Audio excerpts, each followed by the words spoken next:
झुग्गियाँ आज तक नहीं, जब तक केजरीवाल था, राहुल गांधी था, झुग्गी आज तक नहीं टूटी। आज ये बीजेपी की सरकार में ही टूट रही। और अभी मेरी पढ़ाई छूट गई, मैं भी काम कर रही झुग्गी के चक्कर में। ये झुग्गी टूट रही है जब से, तब से मेरी पढ़ाई छूट गई है। पहले बोला था जहाँ झुग्गी वहाँ मकान दिया जाएगा। अब ये लोग क्या कह रहे हैं, भाई जगह खाली करो, कुछ नहीं दिया जाएगा, कुछ भी नहीं दिया जाएगा। ये हमारे सारे जो लोग भी थे वोट बीजेपी को ही दिए थे, नहीं तो अब तो बीजेपी तो लगता है हम लोगों के लिए अच्छी नहीं है जी। इससे बढ़िया तो कांग्रेस थी हमारी। तो अभी आप ये थैला लेकर जा रहे हो, जाओगे कहाँ? ये आंगनबाड़ी का सामान। आप जाओगे कहाँ पर, रहोगे कहाँ? अब वही जहाँ आंगनबाड़ी है। रेखा गुप्ता बताएंगे कहाँ जाएंगे। बिजली का बिल, आधार कार्ड, पैन कार्ड सबको यहीं का ये, और कहाँ प्रूफ अब क्या चाहिए। कहने का मतलब है जो लीगल था वो भी तोड़ रहे हो और जो इलीगल था वो तो तोड़ ही दिया। हाँ, तो जो लीगल था उसके आपके पास रजिस्ट्री है? रजिस्ट्री क्या वहाँ बैनामा थोड़ी करा रखी कि रजिस्ट्री रहेगी। रजिस्ट्री कहाँ से रहेगी? रजिस्ट्री तो उनके पास भी नहीं जो तोड़ने आए हैं, वो रजिस्ट्री लेके आए हैं, वो कागज लेके आए हैं। शिक्षा वो शेरनी का दूध है, जो पिएगा वो दहाड़ेगा। आपने डॉक्टर भीमराव अम्बेडकर जी का ये बयान जरूर सुना होगा। हम उस शिक्षा, ये आप किताबें देख रहे हो, आप सोचोगे कि किताबें ऐसे क्यों पड़ी हुई हैं, इनका क्या कोई मोल है, या फिर ये जो अनमोल बताई जाती है किताबें जो भविष्य तय करती हैं, ये वो किताबें हैं। नमस्कार, मेरा नाम आकाश कुमार और आप जुड़ चुके हैं भैया जी गजब में। जिस तरीके से आप देख रहे हो कि हम दिल्ली की झुग्गियाँ कवर कर रहे हैं। रेखा गुप्ता दिल्ली के जो मुख्यमंत्री हैं बीजेपी सरकार में, उनको मने हुए महज 100 से 120 दिन ही हुए हैं। झुग्गियाँ जो इलीगल तौर पर बताई जा रही हैं वो तोड़ी जा रही हैं। बीजेपी ने अपने मैनिफेस्टो में एक बात कही थी कि जहाँ झुग्गी वहाँ मकान। आज हम सर्वे करने आए हैं कि जो रेलवे ट्रैक पर, आप ये देख सकते हो कि रेलवे ट्रैक है, इस रेलवे ट्रैक के जो बराबर में झुग्गियाँ बनी हुई हैं उनको तो तोड़ दिया गया है, लेकिन ये जो स्लोगन था जहाँ झुग्गी वहाँ मकान, क्या उनको वहाँ पे मकान मिला है? क्या उनको वहाँ पे फ्लैट मिले हैं? इसी मुद्दे को लेकर हम जनता के बीच में मौजूद हैं और ग्राउंड खबर करने के लिए उतर चुके हैं। नमस्कार सर, नाम क्या होगा आपका? कोमल जायसवाल। क्या लग रहा है ये जो ये टूटा हुआ है, ये क्यों तोड़ा है? ये तो सर उन्होंने पहले बोला था जहाँ झुग्गी वहाँ मकान दिया जाएगा।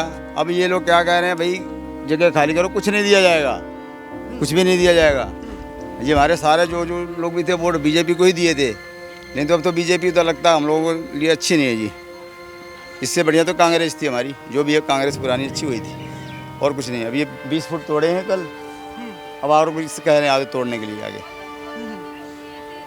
अच्छा, एक चीज़ और बताइए कि जिस तरीके से अभी ये तोड़ा गया है, मतलब क्या बताया था आपको कि मतलब किस तरीके से तोड़ा जाएगा? इन लोगों ने बोला था जी 12 फुट तोड़ेंगे हम, लाइन से 12 फुट तोड़ेंगे।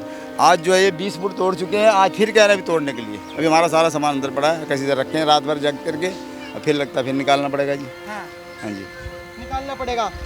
माता जी, क्या लग रहा है अभी और टूटा जाएगा? जिस तरीके से हम तो देख रहे हैं कि पीछे भी बिल्डिंग बनी हुई है, मैं कैमरामैन से चाहूँगा दिखाएं कि पीछे भी और बिल्डिंग बनी हुई है।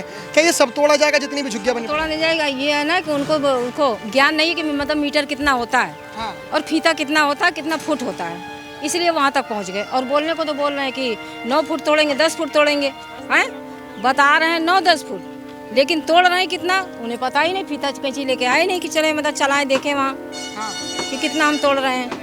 जिसे भी घुसा दिए, बस जिसे भी चलाना सीख लिए घुसा दिए।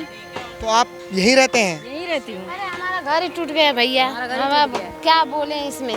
चलो, तो अभी आप ये थैला लेकर जा रहे हो, जाओगे कहाँ? ये आंगनबाड़ी का सामान। आप जाओगे कहाँ पर, रहोगे कहाँ? अब वही जहाँ आंगनबाड़ी है। रेखा गुप्ता बताएंगे कहाँ जाएंगे। रेखा गुप्ता बताएंगे। हाँ, लेकिन रेखा गुप्ता जी ये कह रही हैं कि ये जो घर बने हुए हैं, ये जो झुग्गियाँ बनी हुई हैं, ये इलीगल थी। सुनो, इलीगल थी ठीक है, 50 साल पहले भी इलीगल थी। जितनी इलीगल थी 9 फुट 10 फुट ने तोड़ लिया, तो अब आगे क्यों बढ़ रही है? अच्छा, हाँ, आगे क्यों बढ़ रही है? 10 फुट तो उसका खाली कर दिया लोगों ने, तो आगे क्यों बढ़ रही है? आपके कहने का मतलब है जो लीगल था हाँ। वो भी तोड़ रहे हो और जो इलीगल था वो तो तोड़ ही दिया। हाँ, तो जो लीगल था उसके आपके पास रजिस्ट्री है? रजिस्ट्री क्या वहाँ बैनामा थोड़ी करा रखी कि रजिस्ट्री रहेगी। रजिस्ट्री कहाँ से रहेगी? रजिस्ट्री तो उनके पास भी नहीं जो तोड़ने आए हैं, वो रजिस्ट्री लेके आए हैं, वो कागज लेके आए हैं। वो कौन सा कागज लेके आए थे कि इतने फुट तोड़ेंगे? वो तो गंवार की तरह घुसा दिए बस। क्या क्या कह रहे हैं? बिजली का बिल, आधार कार्ड, पैन कार्ड सबको यहीं का ये, और कहाँ प्रूफ अब क्या चाहिए। हाँ। बस इतना बहुत है। जब वोट लेना हो तो वोट लेने आ जाएंगे, बाकी सब चले जाए, जनता बाढ़ में जाए। पास घर का कागज भी है। घर का कागज भी है कि यहाँ मेरा तो डीडीए में आता है, मेरा थोड़ा अंदर है ना। इन सब का तो सब कुछ बना हुआ है, वो राशन कार्ड बना हुआ है, वोटर आईडी कार्ड बना हुआ है। अभी केवाईसी करा रहे थे। केवाईसी क्यों करवा रहे थे? जब तोड़ना ही था सबका केवाईसी क्यों कराए? ये तो देश की नागरिक की वाली बात हो गई। क्या आधार कार्ड है मेरे पास वोटर आईडी कार्ड है, ये सब चीज़। मकान की रजिस्ट्री, क्या मकान की रजिस्ट्री है? जैसे अगर आपको तोड़ना ही था तो पहले क्यों नहीं तोड़े? 50 साल से लोग रह रहेंगे। पहले ऑब्जेक्शन मैं तो सर घूम रहा हूँ कल से, हमारी झुग्गी टूट गई। हाँ। यही है, झुग्गी टूट गई हमारी। मैं तो इसी में पैदा हुआ, बताइए मैं कहाँ जाऊँ यार? कल से ही घूम रहा हूँ, देखो ऐसे करके। मुझे पता भी नहीं कहाँ मेरा गांव कहाँ क्या है, मुझे कुछ भी नहीं पता, तो कहाँ जाऊँ? तो ये जो अभी जो नेता लोग वोट मांगने आते हैं, चाहे केजरीवाल जी हो, चाहे कांग्रेस हो, चाहे बीजेपी हो, ये झुग्गियों में आते हैं वोट मांगने के लिए। पहले तो वोट ले लेते हैं, फिर उसके बाद झुग्गियाँ तोड़ देते हैं। तो मतलब ये झुग्गियाँ आज तक नहीं, जब तक केजरीवाल था, राहुल गांधी था, झुग्गी आज तक नहीं टूटी। आज ये बीजेपी की सरकार में ही टूट रही है। बीजेपी और किसी के नहीं दिखा रहे हैं कि कितना तक और हमें नोटिस वगैरह भी नहीं बता रहे। कल बोले थे 10 फुट, फिर 15 फुट तोड़ने लगे। अब आए हैं तो कह रहे हैं हमें 3 मीटर और चाहिए अंदर तक। कोई क्लियर करे ना कि भाई उतना आदमी सामान रखे, आप सामान आदमी पीछे से पीछे करते जा रहा है। हमारे को क्लियर बता दिया जाए नोटिस में कितना लिखा है, हम उतना तक खाली कर लेंगे, लेकिन उतना भी नहीं बता रहे। कल बोले थे हमारे को कि हम 6 फुट तक तोड़ेंगे, रेलवे वाले बोल के गए, फिर 10 फुट तोड़े, फिर 15 फुट तोड़े। ऐसा कर दो, अब 20 फुट तक तोड़ दिए। यहाँ पे आप देख लो, पीछे घुमा के कैमरा देखेगा, 20 फुट तक टूटा हुआ है। कोर्ट का कोई आर्डर भी अब कोई कोर्ट का दिखा नहीं रहे कि भाई हाँ इतना है, अपने मन से तोड़ रहे हैं जितना हो रहा है।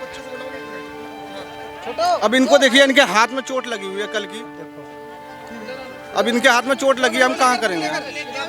हमारी किताबें, कॉपियाँ। अभी चलो कोई नहीं, मैं आपको दिखाता हूँ कुछ ऐसी तस्वीरें जो आप देखोगे तो लगेगा कि वैसे तो हमारा देश एजुकेशन में कितना पीछे। अरे नहीं, भागो मत, चले कोई नहीं, बच्चे हैं, थोड़ा शर्मा जाते हैं, लेकिन ये जो बच्चे हैं किताबें लेकर जा रहे थे, तो हमने देखा कि इनसे बात करवाई जाए। ये वही बच्चे हैं जो देश का भविष्य हैं, और किताबें किस तरीके से पड़ी हुई हैं। हमारे को तो सुन के भी शर्म आती है कि ठीक है ये इल्लीगल है, नोटिस देके तोड़ना चाहिए। अगर कोई भी इल्लीगल ज़मीन है, चाहे वो अमीरों की हो चाहे वो गरीबों की हो, तोड़नी चाहिए, तोड़ने में कोई हर्ज नहीं है।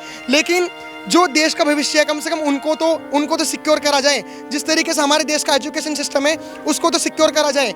वैसे हम आपको बहुत तस्वीरें दिखाते हैं, वहाँ पे केजरीवाल जी का भी वो एक पोस्टर लगा हुआ है, चलो जंतर मंतर। पूरी तरीके से राजनीतिकरण भी करा जा रहा है गरीबों को लेकर। और ये जो झुग्गी तोड़ी गई है, कहीं ना कहीं ये भी कह सकते हो आप कि बीजेपी ने जो तोड़ी है, वो तो उनका एक स्लोगन है कि जहाँ झुग्गी वहाँ मकान मिलेगा या नहीं मिलेगा, ये एक सबसे बड़ा सवाल है। सबसे बड़ा सवाल ये मकान मिलेगा या नहीं मिलेगा ये झुग्गी तोड़ने का। हमें तो अभी तक तो दिया नहीं मकान मिलना होता तो पहले मकान दे के उसके बाद तोड़ते हैं। बताइए, मैं तो सर काम पे था, हमें फ़ोन आया कि जो हमारी झुग्गी टूट गई। सामान तो निकाल भी नहीं पाया, आधा सामान तो सारा नीचे दबा पड़ा है, कागज़ पत्तर, खाना पीना सब कुछ। मैं कहाँ खाऊँ बताओ, किसके पास जाऊँ? 1 रुपया है नहीं मेरे पास। आप यहीं रहते हैं? हाँ, इन्हें थोड़ा सा अक्ल नहीं है क्या? हम लोग बच्चे लेके कहाँ जाएंगे? अभी हम भी काम पर सीधे यहाँ पर जस्ट आए हैं अभी भाग कर। ये कहाँ रहेंगे बेचारे? रात को बारिश आ गई थी बेचारी, वहाँ पन्नी डाल करके बैठी हुई थी। लेकिन सरकार तो ये कह रही है कि हम फ्लैट दे रहे हैं। कुछ भी नहीं दे रहा सरकार, कुछ भी नहीं दे रहा है। सरकार बस ये फ्लैट दिया है उन लोगों को जिनके पास पैसे है। हमारे पास पैसे नहीं है, हम कहाँ जाएंगे, कहाँ रहेंगे? हम कोई जगह दो भाई, ठिकाने दो, उसके लिए हमारे पास पैसे भी नहीं है। बताओ हम लोग कहाँ जाएंगे?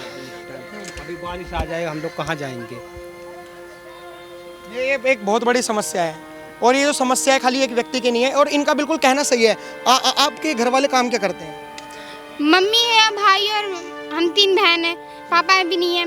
और मम्मी मेरी स्टील लाइन में काम करती है, भाई भी काम करता है। और अभी मेरी पढ़ाई छूट गई, मैं भी काम कर रही हूँ झुग्गी के चक्कर में। ये झुग्गी टूट रही है जब से, तब से मेरी पढ़ाई छूट गई है। ना ही इस झुग्गी के चक्कर में हम भी ढंग से पढ़ पा रही हैं, तो हम आखिर ना पढ़ पा रहे हैं, ना रह पा रहे हैं, तो हम कहाँ जाएंगे? कापी किताब सब सारा दब गया नीचे।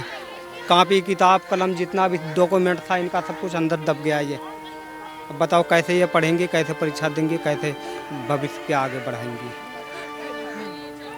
बहुत सही कह रहे हो, लेकिन ये बताया जा रहा है कि इल्लीगल ज़मीन है, तो आप किराया लेके जमीन सर आज हम तो हर जगह की किराया नहीं, देखो 5,000 है, तो इतना पैसा हम कहाँ से लाएंगे? एक इंसान खुद 5-6 हज़ार कमाता है, तो कहाँ से इंसान ला के देगा वो पैसे? 40 साल से इसमें रह रहे हैं, 40 साल से इसमें रह रहे हैं, आज हमें बेघर कर दिया गया। बताओ हम कहाँ जाएं? यही था हमारा ठिकाना। हमें तो मुझे पता भी नहीं है कि मैं जाऊँ कहाँ अब इस टाइम। अरे मैं हाँ, सर आप भी यहीं रहते हैं? हाँ जी। क्या लग रहा है ये जो मकान टूटा है ये अभी और कितना टूटेगा, मतलब ये मंजर देखना और कितना बाकी है? उनने बोला था कि 10 मीटर तोड़ेंगे, 12 मीटर लोग बाग तोड़ चुके, 13 मीटर अभी आए हैं और बोल रहे हैं कि अब 15 मीटर तोड़ेंगे। अच्छा। फुट के बजाय मीटर तोड़ेंगे। बताओ अब ये कहाँ जाएंगे? 4 क्लास के आदमी हैं यहाँ पे, जो दिहाड़ी कमाने वाले, जो खाने वाले, कहाँ जाएंगे बताओ आप? उनका अस्थायी जगह दे दो, कहीं दे दो, फिर तोड़ लो। तुम्हारी चीज़ है, तुम ले जाओ, कोई दिक्कत नहीं है। तो एक नियम तो बता दो कि हम 10 फुट लेंगे, 12 फुट लेंगे, 15 फुट लेंगे। अब वो धीरे धीरे अब कह रहा है कि मीटर, फुट के बजाय मीटर हो गया। चलो आपने कहा सर धीरे धीरे ये ऐसा कर रहे हैं। आपको क्या लगता है जो इलीगल जगह है वो तो तोड़ दी, अब जो लीगल जगह है उस पर भी हाथ मार रहे हैं? हाँ। तो जो लीगल जगह है वो लीगल कैसे हुई? क्या आपके पास उसकी रजिस्ट्री है? रजिस्ट्री नहीं है तो फिर वो लीगल कैसे हुई? मेरी बात सुनो। ये जब झुग्गी झोपड़ी सन 1980 में पड़ी है, ठीक है ना, तो इनने रिहायशी मतलब झुग्गियाँ डाल दिया। अगर तुमको बसाना नहीं था, चलो मैंने कांग्रेस की टाइम में बसा, मैं बात को मानता हूँ, मगर तुम्हारी भी तो सरकार आई, लाल बहादुर शास्त्री जी की भी आई है, सबकी आई है, तब कब क्यों नहीं तोड़ा? ये अभी तोड़ा ही जरूरी था। आज ये यहाँ पे बच्चे ऐसे हैं बेटे कि तुम्हारे उम्र से भी बड़े बड़े हो गए हैं यहाँ पैदा होके, समझ गए ना, बाल बच्चेदार हो गए हैं, मगर अब जो है उनको रिहायशी। यहाँ पे सुनाई में ये भी आ रहा था कि यहाँ पे लोग किराए पे भी मकान दिया करते थे। नहीं, किराए पे कौन दे रहा है? अब जैसे एक विधवा वो है, एक विकलांग है, ऊपर 2 कमरे बने, उनको दे दिए, सहारा के दिए मतलब, मगर यहाँ कौन दे रहा है किराए पे? यार ये इसमें बताओ, इतने में तुम जमीन में देख लो, 6x7 का है और इधर 10 का, तो इसमें क्या किराए में देगा, क्या रहेगा? ये आपकी सोचने की बात है, ठीक है ना भैया? ऐसा कुछ नहीं है। आपको उम्मीद नहीं लग रही कि जो बीजेपी का स्लोगन था जहाँ झुग्गी वहाँ मकान, हो सकता है कि यहाँ से आपको मकान छीनकर वो आपको एक फ्लैट वगैरह प्रोवाइड करवाए? उनने न देने का कुछ भी, और 100 दिन के अंदर में उनने बोला था, लुगाइयों को भी तो बोला था 2500 रुपये दूंगा, उनको भी दे दिया। हाँ, पहले देना चाहिए था ना, फिर झुग्गियाँ तोड़ते। पहले रहने का ठिकाना देना चाहिए था इन लोगों को, इतना फ्लैट है खाली, पहले रहने का ठिकाना इन लोगों को देना चाहिए था, उसके बाद झुग्गियाँ तोड़ते। अब ये बेचारे कहाँ जाएंगे? ये सब 300 रुपये 250 रुपये कमाने वाले आदमी हैं। किराया अगर बाहर से किराया भी लेंगे 5000 6000 रुपये किराया जाता है महीने का, कहाँ से देंगे ये लोग? ये तो छप्पर डाल के, या तो आप यहाँ से हटा दोगे तो ये कहीं और जाकर रहेंगे, कहीं और झुग्गियाँ बनाएंगे, क्या वहाँ से भी तोड़ दोगे? कहाँ भेजोगे इन लोगों को, ये बताओ? वो ये कह रहे हैं कि आप किराए पर होना, जब आप मेहनत कर रहे हो, एक मिडिल क्लास व्यक्ति जो महीने के 15,000 रुपये कमाता है, वो भी किराया भरता है, किराए पे रहता है, अगर वो मेहनत कर रहा है तो आप लोग क्यों नहीं किराया भर सकते? ये बीजेपी का कहना है। कि 300 रुपये दिहाड़ी करने वाले आपको कहाँ लगता है कि 15,000 रुपये किसकी नौकरी होगी यहाँ पर? 300 रुपये रिक्शा चलाता है, कोई बैटरी रिक्शा चलाता है, कोई पेंडल वाला रिक्शा चला, कोई मंडी में काम करता है। झुग्गी वाले सारे यही काम करते हैं। कौन किसकी 15,000 रुपये 20,000 रुपये सरकारी नौकरी किसी की भी नहीं होगी। किराया बस देने का ना देने का तो सवाल अलग की बात होगी, किराया देने के न देने के सवाल ये हुई। हम ये पूछना चाहते हैं कि तुमको आज ही दिखाई दिया 2025 में, कब से आई है सरकार? अटल बिहारी जी भी रह चुके हैं, लाल बहादुर शास्त्री भी रह चुके, ये तुमको जब नहीं दिखाई दिया तुमको बसाए क्यों? हम तो सबसे बड़ी गलती है, तुम ही लोगों ने वोट बैंक करके बच जाओ, ये करोगा, वो आ गए, बीपी सिंह आ गए, ठिकाने सिंह आ गए, फलाने सिंह आ गए। ओवरऑल वोट बैंक का चक्कर था, वो सब वोट बैंक का चक्कर, सब वोट बैंक का चक्कर। जिस तरीके से हमने अपनी ग्राउंड रिपोर्ट में दिखाया और लोगों से बात करवाई कि लोगों के अंदर गुस्सा तो है कि अगर ठीक है हमने इलीगल तौर पर बना रखी थी ज़मीन, तो हमें एक फ्लैट, मकान या कोई एक ऐसी झुग्गी जो वैध हो आपकी नज़र में, वो हमें प्रोवाइड करवा देते, ताकि हमारा जो ठिकाना है और जो बच्चों की पढ़ाई है वो नहीं रुकती। फिलहाल इस मुद्दे को देखकर हमें एक चीज़ समझ में आई कि वोट बैंक की जो राजनीति होती है ना, वो प्रजा को ख़त्म करती है। अगर वोट बैंक, जिस तरीके से बंगाल में आप देख रहे हो कि वोट बैंक के चक्कर में इलीगल लोगों को बसाया जा रहा है, उसी तरीके से जो इलीगल ये झुग्गियाँ बता के जो तोड़ी जा रही हैं, और जो कि इलीगल भी हैं, जो अगर मकान की रजिस्ट्री नहीं है तो इलीगल हैं, लेकिन ये वोट बैंक का जो चक्कर था, अगर ये पहले ही टूट जाता, अगर ये पहले ही बसने नहीं दिया जाता, तो शायद आज इन लोगों को इतनी परेशानी नहीं होती जितनी आज उठानी पड़ रही है। फिलहाल इस मुद्दे को लेकर आप क्या सोचते हैं, हमें कमेंट बॉक्स में जरूर बताएं। देखते रहिए भैया जी गजब। धन्यवाद। जय हिंद।